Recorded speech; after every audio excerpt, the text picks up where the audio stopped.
తెలుగువారి number 1 choice Telugu matrimony. Hyderabad బాచ్పల్లిలోని మహేంద్ర యూనివర్సిటీలో డ్రగ్స్ కలకలం రేపాయి. కాలేజ్లో అంతరాష్ట్ర డ్రగ్స్ రాకెట్ ముఠా గుట్టురట్టు చేశారు తెలంగాణ ఈగల్ ట్రాన్స్పోర్ట్ పోలీసులు. ఇక 4 నిందితులను అరెస్ట్ చేసి 1.15 కిలోల గంజాయి, 47 గ్రాముల హైగ్రేడ్ ఓజీ డ్రగ్స్ సీజ్ చేశారు. మరోవైపు 50 మంది స్టూడెంట్స్ ను అదుపులోకి తీసుకుని ఎంక్వైరీ చేశారు. ఎంత నిఘా పెట్టినా, ఎంత కట్టడి చేసినా విద్యా సంస్థల్లోకి డ్రగ్స్ భూతంలా దూరాయి. బాచుపల్లిలోని మహీంద్ర యూనివర్సిటీలో డ్రగ్స్ సేవిస్తున్న 50 మంది స్టూడెంట్స్ ను అదుపులోకి తీసుకున్నారు ఈగల్ తెలంగాణ ట్రాన్స్పోర్ట్ టీం పోలీసులు. ఓ అంతరాష్ట్ర మాదక ద్రవ్య రాకెట్ ముఠాను అరెస్టు చేశారు. 4 నిందితులను అరెస్టు చేసి వారి దగ్గర నుంచి 1.15 కిలోల గంజాయి, 47 గ్రాముల హైగ్రేడ్ ఓజీ వీడ్, ఒక తూకం యంత్రం, ప్యాకేజింగ్ మెటీరియల్, మొబైల్ ఫోన్లను సీజ్ చేశారు పోలీసులు.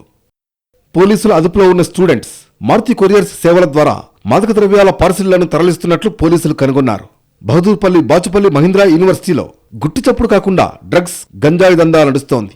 ఆకస్మిక తనిఖీలలో గంజాయి సేవిస్తున్న 50 మంది విద్యార్థులను అదుపులోకి తీసుకుని ఈగల్ టీం ప్రశ్నించింది. దీంతో కీలక సమాచారం పోలీసులకు లభించింది.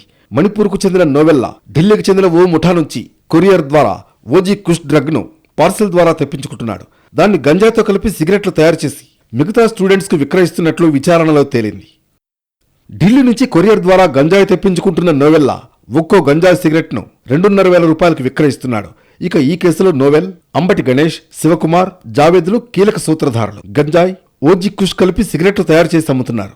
ఢిల్లీకి చెందిన అరవింద్ శర్మ అనిల్తో కలిసి గంజాయి బిజినెస్ స్టార్ట్ చేశారు. ఢిల్లీకి చెందిన డ్రగ్ ముఠాతో నోవెల్లా గంజాయి తెప్పిస్తూ వారితో చేతులు కలిపాడు. స్టూడెంట్స్ మత్తు పదార్థాలకు దూరంగా ఉండాలని, లేదంటే ఇక అంతే సంగతులు అని పోలీసులు హెచ్చరిస్తున్నారు.